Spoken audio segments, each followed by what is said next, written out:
பெரும்பாலும் பச்சைக்காக தான் போடுவோம். இது தண்டு சத்து போல தண்டு தான் வச்சிருக்கு. இது நம்ம எடுத்து காமிக்கிறோம் பாரு.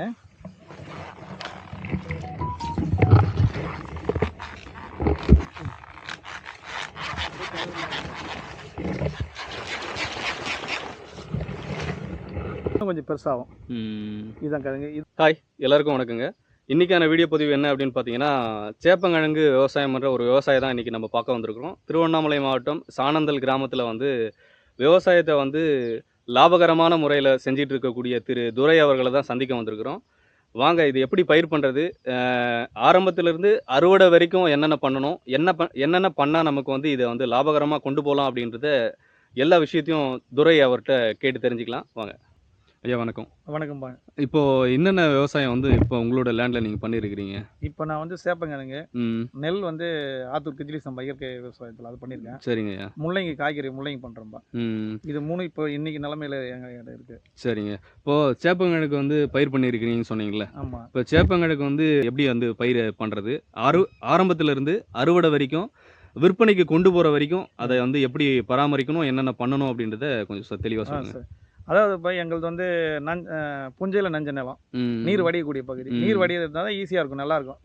இது வந்து முதல்ல வந்து ஒரு ஏக்கருக்கு வந்து 5 டன்னு தொழு உரம் போட்டுருந்தோம். தொழு உரம் போட்டு நல்லா ஒரு 5 சால் நல்லா கல்டிவேட்டர் நல்லா ஓட்டிட்டோம்னா, ஓட்டிட்டு அப்புறம் ரொட்டேவேட்டரில் நல்லா மட்டம் பட்டிட்டு கால் ஓட்டிடணும். பாரு 2 அடிக்கு ஒரு பார் ஓட்டி 10 இன்ச்சுக்கு ஒரு செடி வர மாதிரி நடவு போடணும். இப்போ சேப்பங்கிழங்கு வந்து விதை மூலயமா நடவு பண்ணுறீங்களா இல்லை விதை கிழங்கு தான்ப்பா? ஒரு ஏக்கருக்கு வந்து 650 கிலோலேருந்து 700 கிலோ வரைக்கும் தேவைப்படும். ஒரு ஏக்கருக்கு? ஒரு ஏக்கருக்கு மூட்டையாக சொன்னால் 10 மூட்டை ஒரு ஏக்கருக்கு. கிலோ எவ்வளோ ஆகுது கிழங்கு? அது வந்து அந்த மார்க்கெட் என்ன சீசன் போதோ அதுக்கு தகுந்த மாதிரி.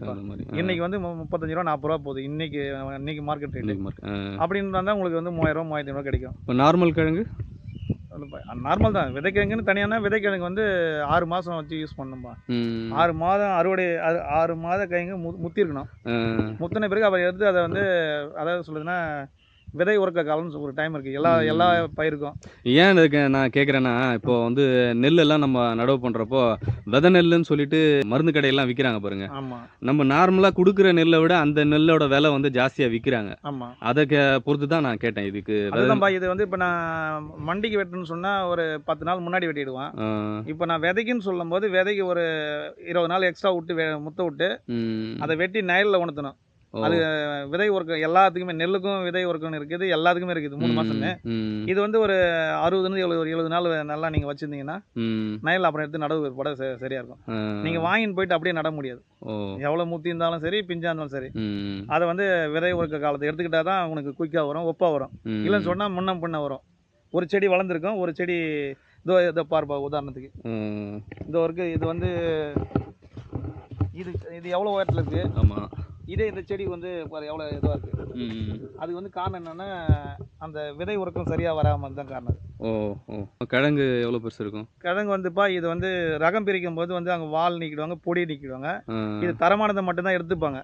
இப்போ வந்து அதுக்கு முன்னே வந்து இந்த அடிக்கிழங்குன்னு சொல்லுவாங்க. அதை வந்து நம்ம முன்னெல்லாம் நடுறதில்ல, ஆனால் இப்போ அடிக்கிழங்கு நடுறாங்க. இப்போ அது வந்து குயிக்காக அறுவடைக்கு வரும். இப்போ 180 நாள் மொத்தம் அறுவடைக்கு இந்த சேப்பங்கிழங்கு. இது வந்து ஒரு 30 நாள் கூட முன்னாடி வந்துடும். அடிக்கிழங்கு நட்டா முட்டைக்கிழங்குன்னு சொல்லுவாங்க. முன்னாடி வந்துடும். ஈல்டுக்கு வந்து தரமான கிழங்கு வைக்கும். இது மகசூல் கொஞ்சம் குறையும்.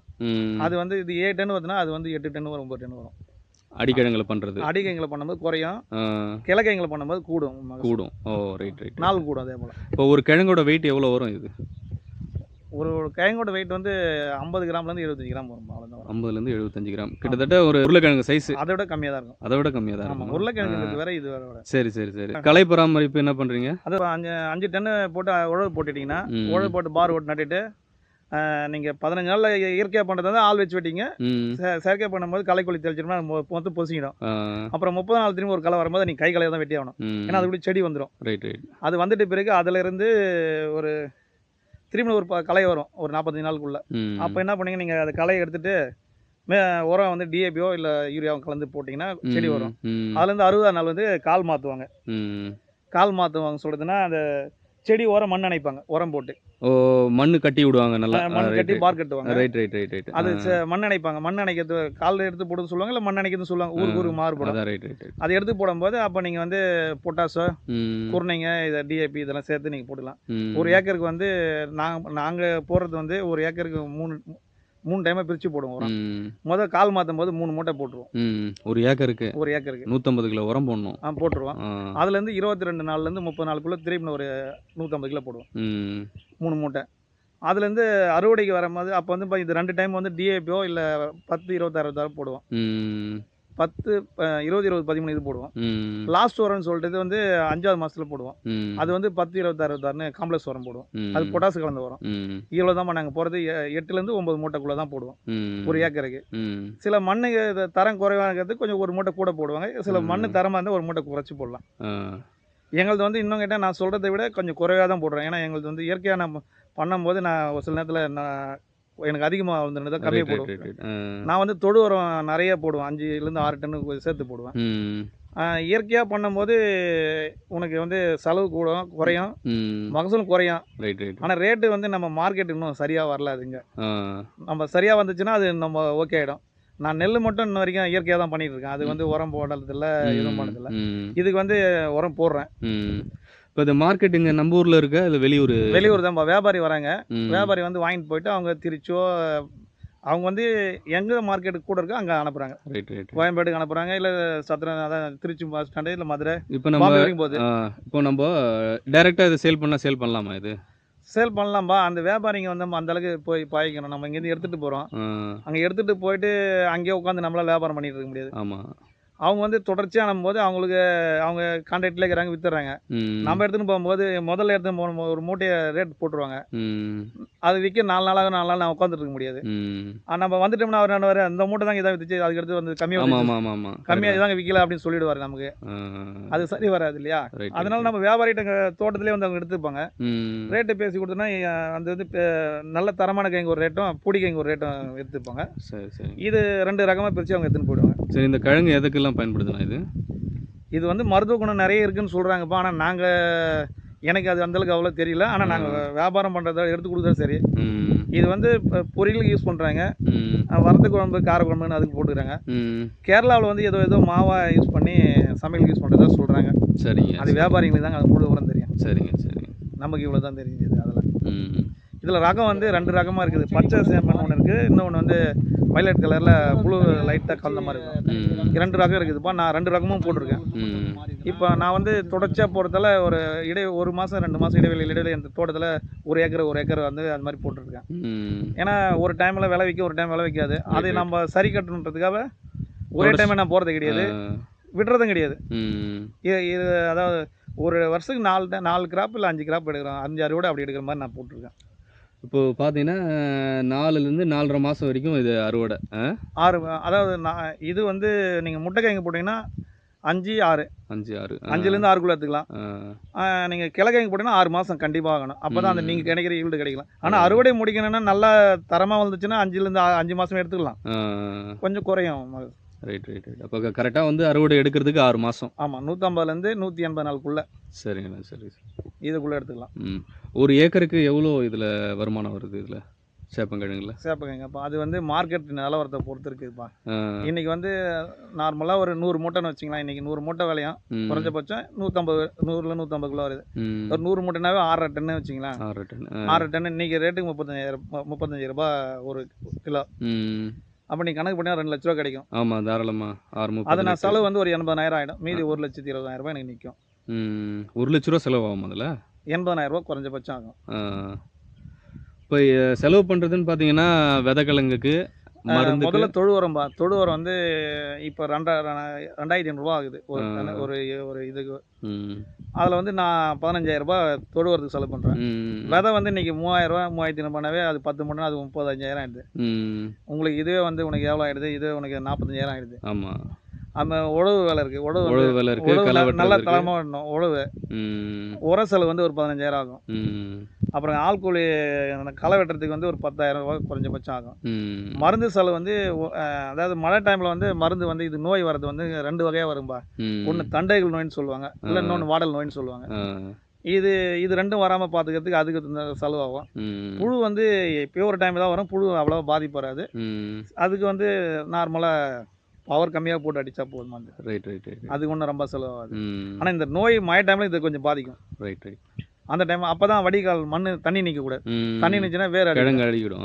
வேற அழிகள் வரும். கயங்கா இருக்காது, வேற அழிகள் தான் வரும். வேற அழிகள் வந்தோடனே செடியோட தரம் குறைஞ்சி போயிடும். அப்போ கயங்கு பூரா பொடியாக போயிடும், தரமாக வராமல். Right right right right. இப்போ வந்து ஒரு ஏக்கர் நம்ம விவசாயம் பண்ணோம் அப்படின்னா சேப்பங்கிழங்கு தாராளமாக 1லேருந்து 1.5 வரைக்கும் லாபம் கிடைக்கும். அதாவது நான் நல்ல விலை வைக்கும் போது 2.5 லட்ச ரூபா வரைக்கும் வரும். நம்ம 1 லட்ச ரூபா செலவு வச்சுனா 1.5 லட்ச ரூபா கண்டிப்பாக நிற்கும். 1.5 லட்ச ரூபா லாபம் கிடைக்கும். ஆனால் கரெக்டாக பராமரிக்கணும்னு சொன்னால் நம்ம பண்ண 1 லட்ச ரூபா போயிடும். நம்ம மெயின்டைன் சரியாக பண்ணலை, சரியாக அந்த தண்ணி அதை வந்து தண்ணி வாடாமல் பார்த்துக்கணும், தண்ணி நிற்காமல் பார்த்துக்கணும். Right right right. தண்ணி இருக்குதுன்னு சொல்லிட்டு தண்ணியே காமிச்சு நிற்கக்கூடாது. தண்ணி இல்லைன்ட்டு வாடகை விடக்கூடாது. வாடாமல் அப்படியே கரெக்டாக பார்த்துட்டா நம்ம தண்ணி எத்தனை நாளைக்கு ஒரு டைம் கட்டணும் இதுக்கு? இது வந்து இப்போ அந்த ஈரம் காயாமல் பார்த்துக்கணும், அவ்வளோதான். இவ்வளோ நாளும் சொல்ல தேவையில்ல. Right right. ஒரு சில மண் 2 நாளில் தண்ணி மேல் ஈரம் காயாது. ஒரு சில மண் டெய்லி காஞ்சிரும். Right right right. அதனால வந்து 1 விட்டு 1 நாள் கட்டலாம். அந்த முதல்ல வந்து வாரத்துக்கு ஒரு தண்ணி காமிச்சா போதுமானது. நடவு போட்டதுலேருந்து 1 மாதம் வரைக்கும் ஒரு வாரத்துக்கு ஒரு தண்ணி காமிச்சா போதுமானது. செடி வரும்போது அப்புறம் 3 நாளைக்கு ஒரு தண்ணியாக 4 நாளைக்கு ஒரு தண்ணி காமிக்கலாம். அந்த கால் மாதத்துலேருந்து ஒரு 2 மாதத்துக்கு வந்து கம்பல்சரி 1 விட்டு 1 நாள் இறைக்கணும். இறைச்சாங்கன்னா அந்த அப்போ வந்து இலை நிறைய வரும்போது தண்ணி தேவைப்படும்.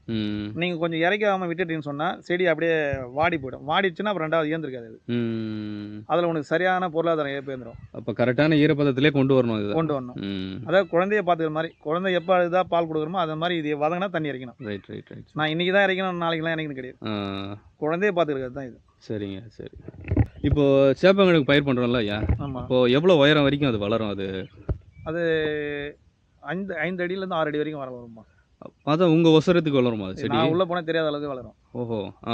எந்த அளவுக்கு வளருதோ அந்த அளவுக்கு கயங்கோட தரம் இருக்கும், நல்லா இருக்கும். இப்போ இந்த செடி வந்து இது வந்து 40 நாள் செடி. இது 40 நாள் செடிங்களா? இது 40 நாள் செடி. இது வந்து முட்டைக்காய்களை செஞ்சது. இது 40 நாள் செடி. இது இன்னும் 4 வகை இருக்குது, நான் காமிக்கிறேன். ஓகேங்க. இப்போ நம்மக்கிட்ட வந்து 25 நாள் இருக்குது, 40 நாள் இருக்குது, 100 நாள் இருக்குது, அறுவடைக்கு தயாரான தோட்டமாக இருக்குது. ஓஹோ. 4 வகையாக இருக்குது. இப்போ அப்போ கண்டினியூஸாக கிராப் பண்ணுறீங்க? ஆமாம், கண்டினியூஸாக. இப்போ ஒன்று அறுவடை பண்ணி 1 மாதம் தான் ஆகுது. அறுவடை பண்ணி. சரிங்க, பார்க்கலாம் வாங்க தோட்டத்துக்கு.